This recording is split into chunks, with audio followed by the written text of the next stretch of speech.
All right, welcome back everybody to Indie Showcase Saturday, and we've got two more games on this episode, and again, very different.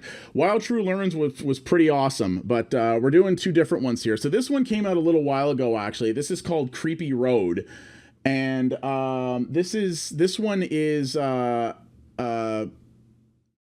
I'm not Rez, actually. I'm not dropping frames or having encoding overload right now. So it might just be the, I've seen that happen with the egress server sometimes, so it might be that. So this actually came out, see you later, Foxy. So this came out back in May, actually. It's from a developer called Groovy Milk, and it's from Grab the Games Publishing, which is, I've done a couple of games put out by them. Grab the Games is like a deal-centric gaming community that decided to get into publishing recently for some reason. It's kind of interesting. But this looks kind of neat because it looks like a goofy brawler game. Reviews of this on Steam are pretty mixed.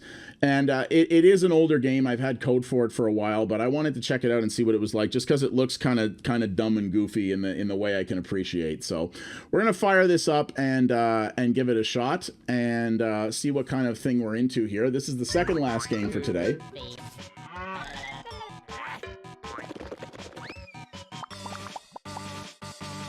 That's a great logo build.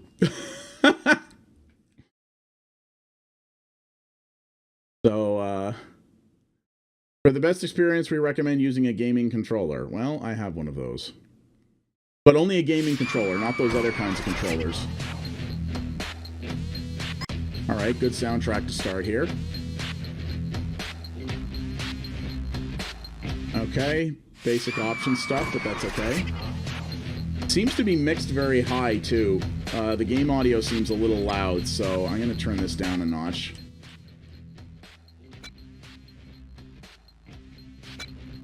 Yeah, the volume in this is definitely a little touchy, so... I'm Flynn Trucker, and I'm a long-haul driver. It's a pretty ordinary job, to be honest. Not much happens.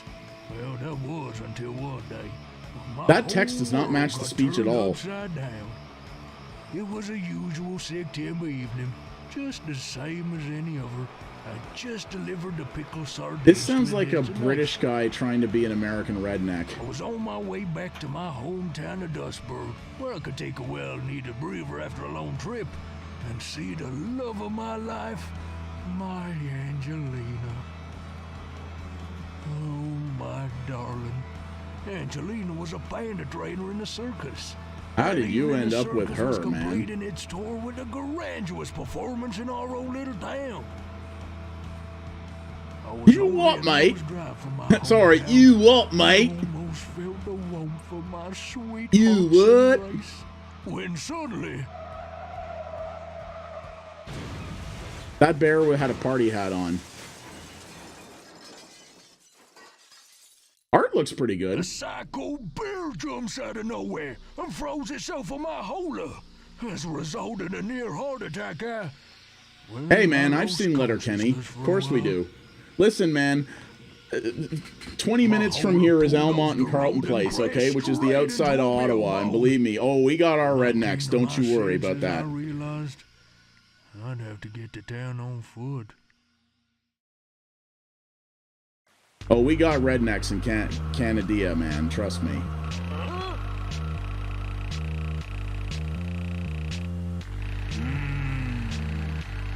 Dude, Letterkenny is so good, and that is a show that could only have come out of Canada. I love Letterkenny. Press A to shot. I saw them live when they came to Ottawa.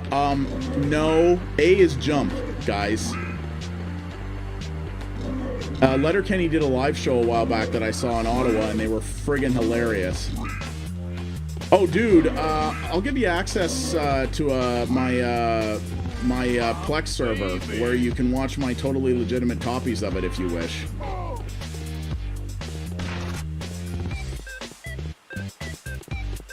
Letterkenny actually started as a YouTube short.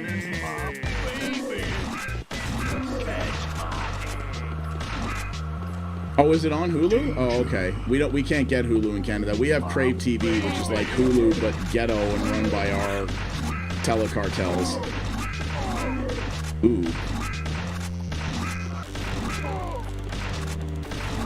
This does not seem like the world's most advanced combat system. I'm gonna say this. I like the art. At this point, not so much on the gameplay. I thought this was a bit more of a brawler than it is. Yeah, the thing is, other than Letterkenny, Crave has nothing on it I want to watch. I'd rather just buy Letterkenny on DVD or Blu-ray to support the show. Also, Crave is half owned by Bell Canada, and Bell Canada can die in the hottest of fires. Danger. Danger. This really is like a British or European guy trying to play an American redneck. That's pretty much exactly what it is.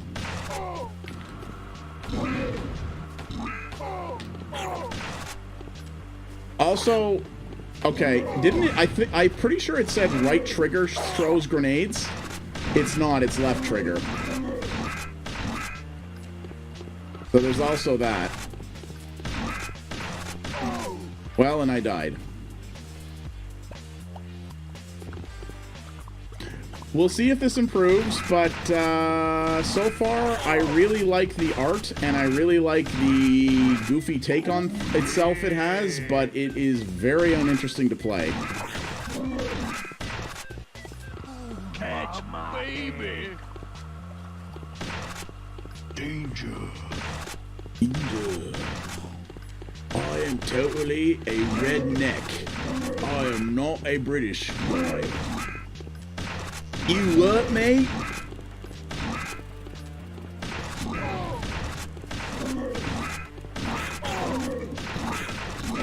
Okay, Circus Bear, you suck. Okay, so the pistol has...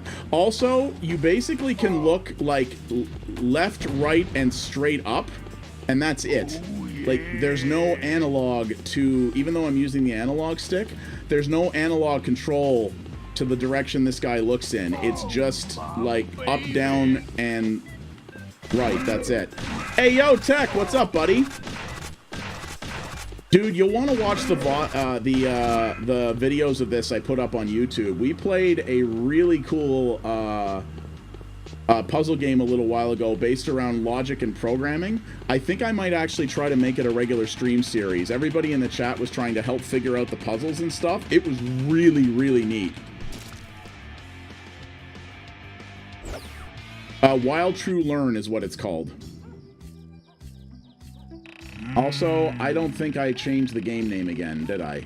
Oh, I did. Okay, yeah. It's called Wild True Learn. It just came out of early access. It's on PC, Mac and Linux. Really, really neat. But I'm thinking of actually making it a regular stream series now because I was really enjoying trying to figure it out. And I love to be able to try to figure out the, like, how to gold medal all the puzzles with people. That cow has an utter gun. That's totally a thing, you guys.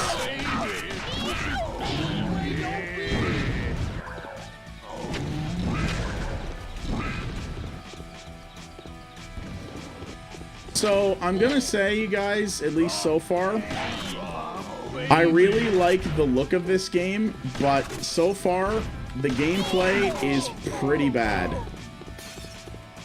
It's basically like a really, really basic take on like Metal Slug or one of those types of games. It looks good. I really love the art. And like the sort of rednecky storyline thing it's going for is cool because it basically doesn't take itself seriously in any way, which I can appreciate. But it really doesn't play very well. I don't think it has co-op either, which is a shame. If it had co-op, that would probably be a little bit more fun. But it's literally just enemies come off of both sides of the screen, and you just want to mash the fire button until you make them all pop and go away. It's not a brawler. There's no, like, fighting mechanics. There's no combo system even. It's just point at the enemies with the gun, pull trigger until dead, keep doing it.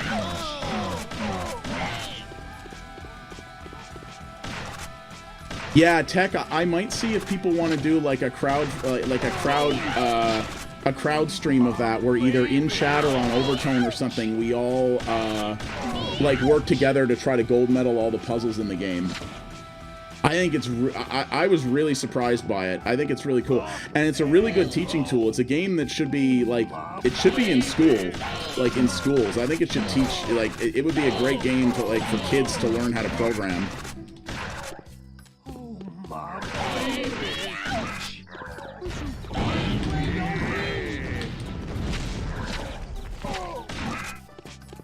Oh, so those fish fall over. Okay. Or rather, they don't fall over, they explode.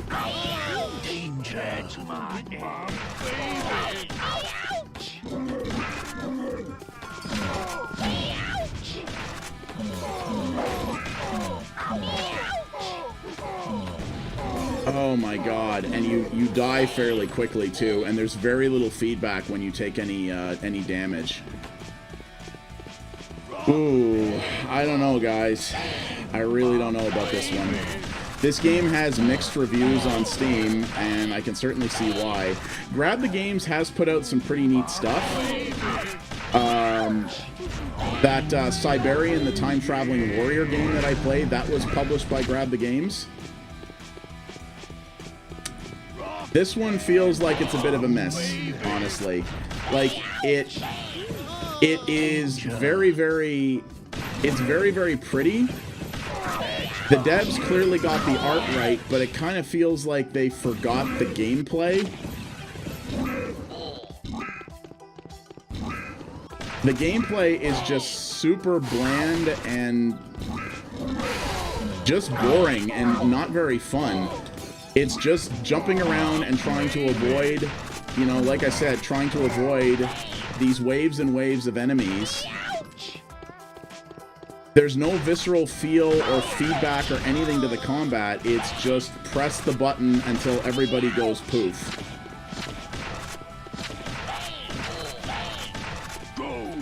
It just... There's so many better options for brawlers and Metal Slug-like games right now. Also, there's apparently no checkpoints because it's taking me back to the beginning every time, so there's also that. So it's rather punitive with how it does its challenge.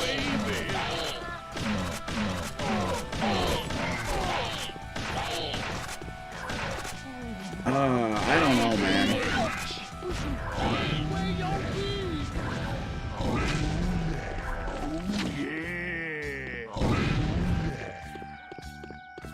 Though I will say, listening to a British or European person trying to voice act an American redneck is pretty damn funny.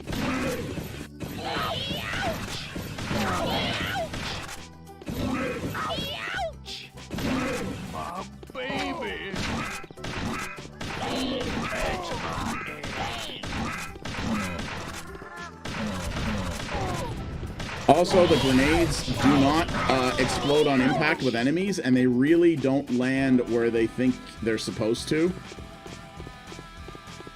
Like in a game like Metal Slug, the grenade explodes on contact with an enemy. In this, they don't. They go through enemies, and they only explode once they've landed and sort of sat on the ground for a while. Again, not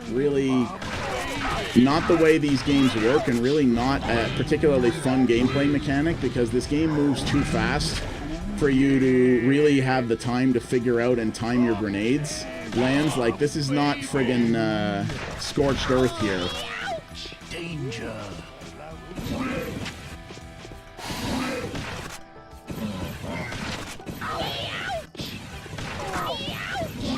Also, every enemy makes the exact same sound when they die. There isn't even variance. Scorched Earth is awesome. I used to play, man, I played a lot of that game back in the day. Also, the Molotovs work the same way in terms of how they land. And the fact that they go through enemies.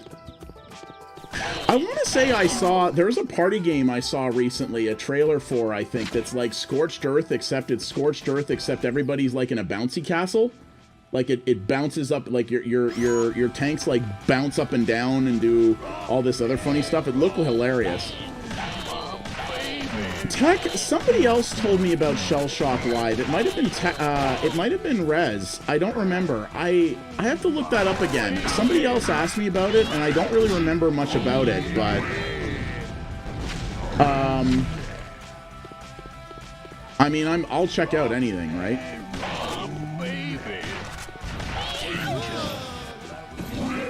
So yeah, we're on the second level here, and I haven't managed to get past this checkpoint yet, so yeah. Played a lot of really good stuff today, but I hate to say it, this feels a little swing and a miss. Again, I love the look of it. It kind of has heart and a little bit of personality, but they kind of forgot the fun. They forgot the gameplay, you guys. Yeah, like, Grab the Games has put out some good stuff. Achievement unlocked, fast shooter, which I assume is 500 shots taken. That's exactly right, Techno. It kind of feels like that. Or maybe even a mobile title.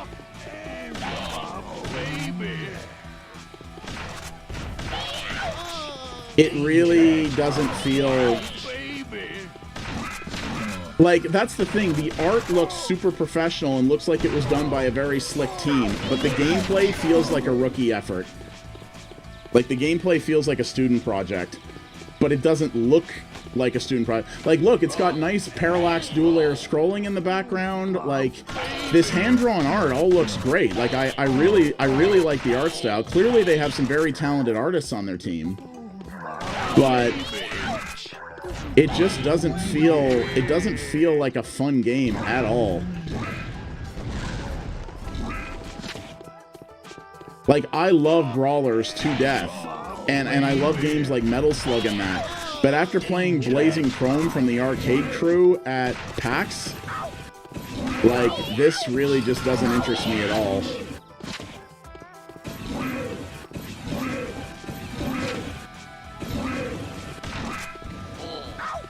Well, if you mean via the technical issues in Finite, that I wouldn't put too much stake in. That's a server capacity thing.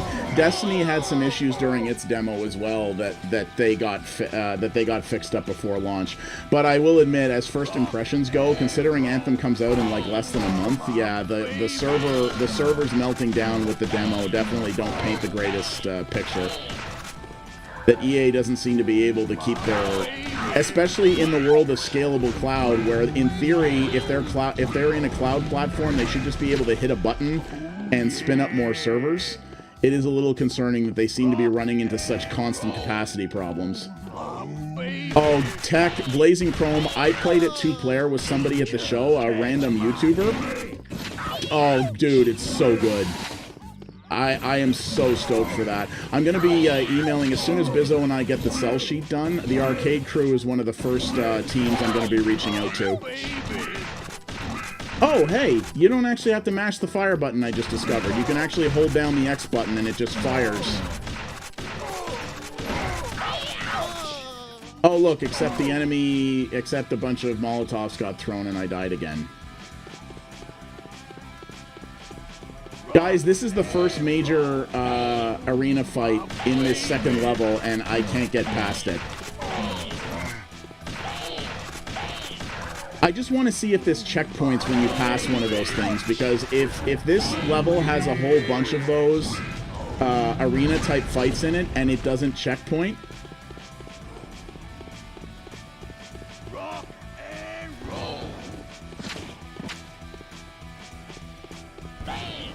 Yeah, and that's good, Ian, but you know what?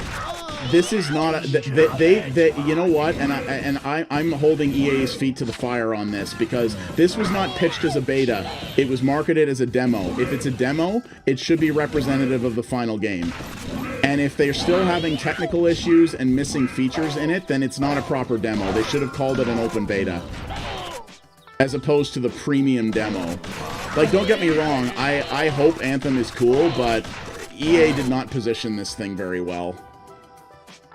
Given that it's apparently, like, I don't know why you'd call it a demo if it's not based off gold code. Like, that's generally what demos are supposed to be.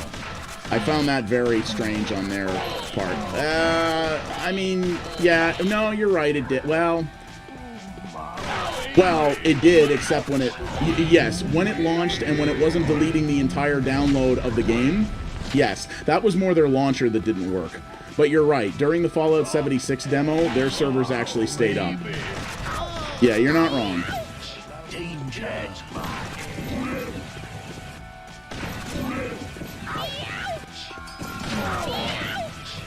I'm not, believe me, I'm not here to defend EA at all. As someone who is still cautiously optimistic about Anthem as a game, but yeah, EA should not have been positioning this thing this weekend as a demo if it's not based off the final code of the game, because that's just an open beta.